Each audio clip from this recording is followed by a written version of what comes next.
आज welcome to my life vlog. ये देखो हमारे घर का काम चालू है। हमने नया घर बनाया है, ये अभी बन रहा है। अभी बहुत टाइम लगेगा इसको बनने में।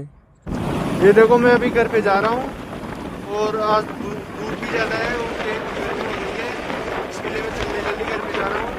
ये देखो भाई लोगों, इधर दुकान की दुकान है। ये डीजे वाला भी आ रहा है।